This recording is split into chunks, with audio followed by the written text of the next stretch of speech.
So this is Sea Serpent Midrange. So Sea Serpent Midrange is pretty cool. We're using all of the new Sea Serpent support that we got with our new maximums, but we're not really using those maximums. We are using one of the maximums in the Abyssal Dragon Lord Abyss Poseidra L, but we're not using any of the others. And the reason we're using this one specifically is because on its own it has a really, really good effect, which is if we have 5 or more Sea Serpent type monsters in our graveyard, we can place all monsters from our graveyard on the bottom of our deck in any order, then destroy one monster on your opponent's field. Now, the most important part of this effect is it's just any monster. So it doesn't care about what level the monster is, it doesn't care if it's face up or face down, it's just destroy a monster. So we could pop a maximum, we can pop a big fusion monster, we can pop face down cards, which is probably the best part of this effect. Being able to destroy face down cards can be so extremely relevant and very, very powerful. So the core of this deck basically is a lot of decks at the moment are trying to kind of OTK, combo out your opponent. This deck plays a bit more kind of low to the ground. It just wants to try and out-advantage your opponent. And the key way to do that is with Abyss Slayer Asparus. So this card is really, really cool. So if you have 10 or more cards in your deck, which is almost all the time, place up to 3 Sea Serpent monsters from your graveyard to the bottom of your deck in any order. Then you can special summon one level 4 or lower Sea Serpent type monster from your graveyard to your field in face-up attack position. Then if you have no monsters in your graveyard, you can destroy a level 8 or lower monster in your opponent's field.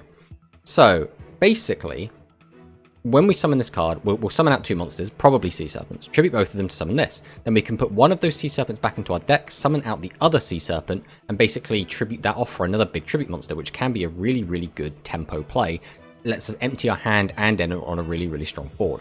On top of that, also, we have the option to blow up a level 8 or lower monster on the opponent's field if we have no monsters in our graveyard, which with this deck, it can be quite easy to reach that condition. So being able to basically give yourself an extra body, which by the way can be a plus in itself, because we could bring back something like Sea Dragonite, which can pop a back row. We could bring something like Sea Star Trooper and start doing a bit of graveyard hate in. We can bring back Abyss Slayer Cetus and use its effect to gain a boost.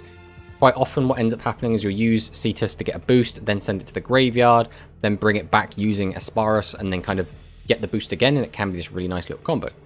But Asparus is basically the heart and soul of this deck. This card lets you make all of the very important plays, and without it, this couldn't really, I don't think, be called a mid-range deck because it wouldn't facilitate what the deck needs to do. So the other high-level monster in the deck is Pure Glass Spears. This card is fantastic. We used it last week in our Guildford deck, but 2500 attack, 2500 defense. That 2500 defense, extremely relevant. We can change this card's battle position, then one monster on the field gains 1000 attack and piercing.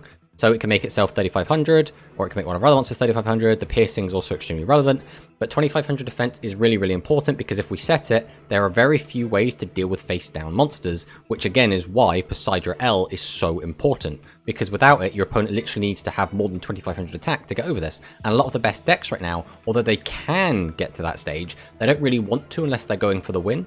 And for example, if you were playing against Seven's Geas and you set this, so you wouldn't have a level 7 or higher face-up monster because it was face down on the field, which means Seven's Geas won't be able to use its effect to gain attack and get multi-attack.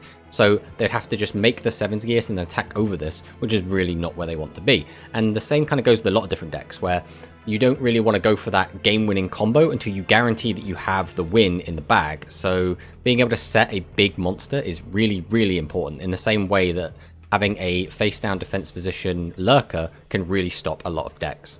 So next up, Zaborg the Thunder Monarch. This is probably the best legend monster at the moment. I think it's basically a toss-up between Zaborg and then the guys that stop battle traps, being Pitch Black Warwolf and Mirage Dragon.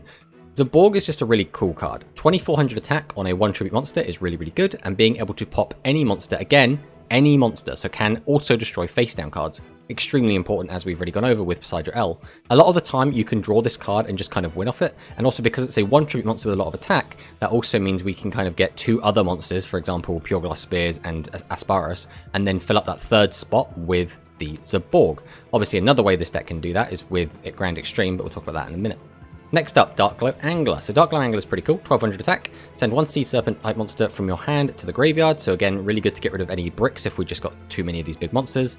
Then we can send the top card of the deck to the graveyard. Then you can add a Sea Serpent type maximum monster from your graveyard to your hand.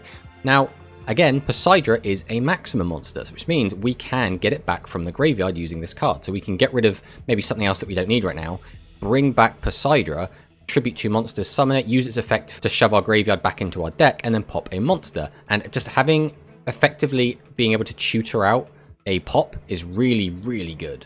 So this card, again, sometimes doesn't end up doing a whole ton, but when it is used and when you can just search out that Poseidon from the graveyard, it becomes invaluable. Next up, Barrier Statue of the Inferno. This is going to be a staple, I think, in almost every deck. Just being able to stop special summons is really, really good. Every deck right now, apart from maybe this one and maybe the Guildford deck, wants to special summon. That's how they win. Cyber Dragons need to fusion summon. Maximum decks need to maximum summon. Execute, you want to spam summon.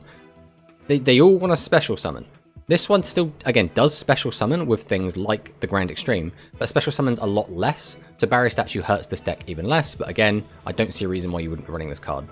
Next up, Sea Dragon Knight, again, a really good staple, and it's a Sea Serpent, so it works in Sea Serpent decks. Who would have thought? But just being able to shuffle cards back and potentially pop back row is really, really powerful, and just being able to see what the back row is, so you can make a more informed decision when you use Vanishing Torrent, is also very, very important.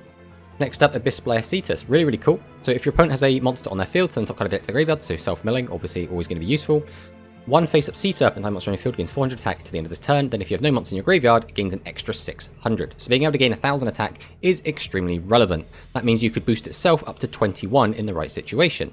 So can be a really, really powerful card, and if nothing else, you can just use it to boost Asparus over 2500 so it doesn't have to crash with a different 2500, or you could use it with Poseidra, who's kind of a little bit weak at 23, get up to that 27, and now it can run over like a Dragius or anything like that. Next up, Deep Sea Hunter. So if your opponent has 2 or more monsters on their field, change up to 2 face-up level 6 or lower monsters with 1000 or less defense on your opponent's field to face-down defense position. So again, it's a nice effect. It doesn't really have a cost. It has a requirement, but it doesn't have a cost, which is nice. On top of which, it's really good into specific decks, especially Execute. This really hurts them because every card in their deck is a level 6 or lower monster with 1000 less defense. And being able to change monsters to face down defense just lets you attack over them for free, which can be a massive tempo swing. So I think Deep Sea Hunter is just a fantastic card, and I've even seen a lot of people use this card in non-Sea Serpent decks, but again, it's a Sea Serpent, so it's at home in the Sea Serpent deck. Sea Star Trooper, again, it's really, really good to have Grave Hate built into your archetype.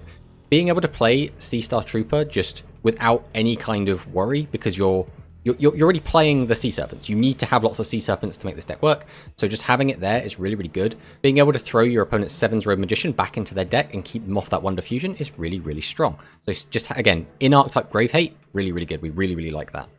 Next up, Abyss Slayer Vodunoi. So if you have no other monsters on your field, reveal 1 light or dark attribute Sea Serpent type monster from your hand, place it at the bottom of your deck. Draw 1 card, then if you have no monsters in your graveyard, draw 1 additional card. So really, really cool. But this card can read, put a card from your hand to the bottom of your deck, draw 2 cards, which is fantastic. Just being able to plus off of that is completely bonkers, really. The only problem that you can run into with this card is that we are playing a couple of water Sea Serpents in the Sea Dragon Knight and the Sea Star Trooper, so there will be times when you have Sea Serpents, but you don't have light and dark Sea Serpents, but that should be very few and far between. It's just a really good card. It's a really strong turn 1 play, just to try and gain a little bit of advantage. And even if you're not doing it on turn 1, you can still use it to kind of get rid of a card and draw a card, just filter through it. It can be really, really good. Finally, our one-of is Deep Sea Dragon Bat Eel. So we can reveal up to 3 level 10 monsters in our hand, draw cards equal to the number of monsters revealed to meet the requirement, then shuffle cards from your hand into the deck equal to the number of cards drawn by this effect. So this is just a one-of because we're only playing 3 level 10 monsters, which again is our Poseidra L. So this isn't going to come up very often, but it can unbrick us. And if we need a very specific out, we can just use this to basically draw 1 card and then put a card from our hand back into our deck, which is more than enough a lot of the time. The next up, Grand Extreme. Again, Grave Hate. Basically, being able to shuffle cards from your opponent's graveyard back into the deck is fantastic this format. So being able to do 5 of them is incredible, on top of being able to special summon a fish or Sea Serpent type monster from your hand. So we can cheat out one of our big guys if we want, as well as screw our opponent's graveyard to mess up their 7's Wonder Fusion, which is incredible. Grand Extreme is one of the best cards in the meta right now, and I think because of this, combined with all the other factors in this deck, comes together to make this like really, really powerful deck. I think because of this card, and I suppose everything else we've talked about, this deck definitely is kind of a top of tier 2, maybe even bottom of tier 1. I think this deck is really, really powerful.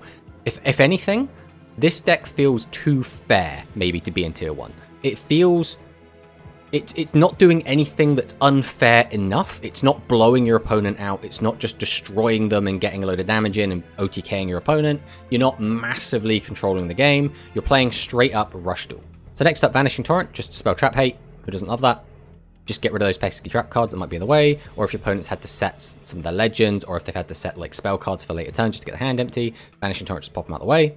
Dark Hole, again, one of the best spell cards. This could probably be swapped quite easily with something like Graceful Charity, but Dark Hole is really, really good to deal with big annoying threats. A lot of the time your opponent can just manage to stick something that's just huge, some sort of giant monster that can be annoying. Now this deck does have other ways to deal with that with things like Zaborg and Poseidra L, but having an extra card never hurts, and Dark Hole is probably the best legend spell at the moment.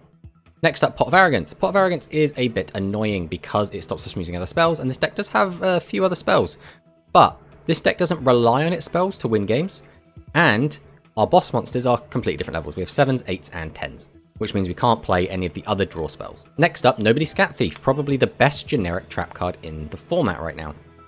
So this card can protect us from losing the game to low-level monsters. Specifically, it's quite good against, for example, this deck, which, although it does have a level 10 monster, a lot of the time it's going to be beating you to death with Abyss Slayer Asperus, Zaborg, and the Pure Glass Spears, so it can stop that. Also really good against things like Cyber Dragons, because a lot of the time they're trying to kill you with level 8 monsters, and also really, really good into Guildford.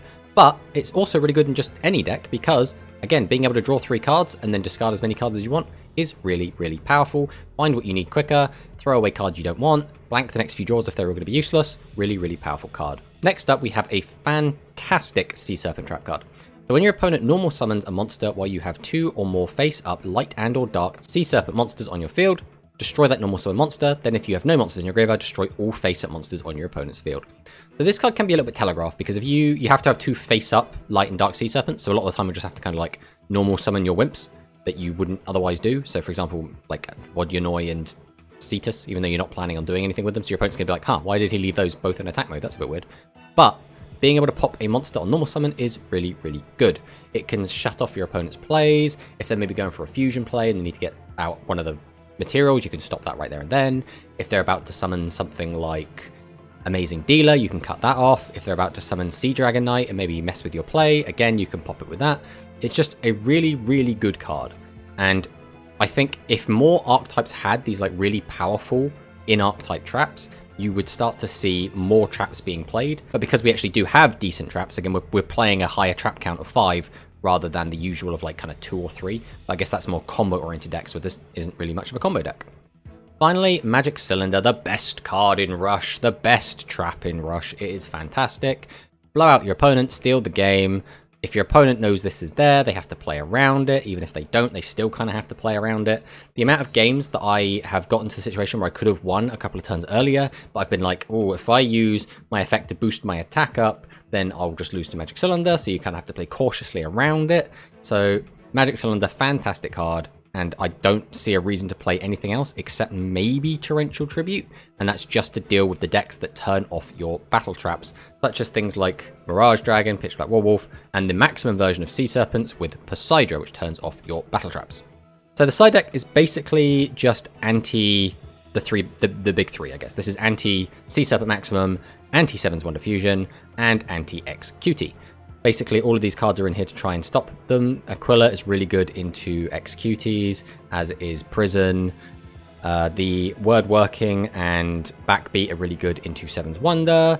All of them kind of suffer under Vanity's Fiend, so just being able to turn off normal summon, having a Floodgate can be really good. And then Seal Array, the Traditional Tax, and Torrential Tribute typically are very good in Sea Serpent Maximums because we need to weaken them so we can attack over them. A lot of the time they're running a lot of draw spells to try and turbo into the maximum. And again, we need a way to destroy them on summon because they turn off combat traps. So this is the deck. It's very powerful. Again, I'm not super sure if I would say this is a tier 1 deck. If it is, it's like bottom of tier 1. It's probably more top of tier 2 because again, the deck is just too fair, but it is very, very fun, very, very strong. So let's fire in some replays. I can show you what I'm talking about.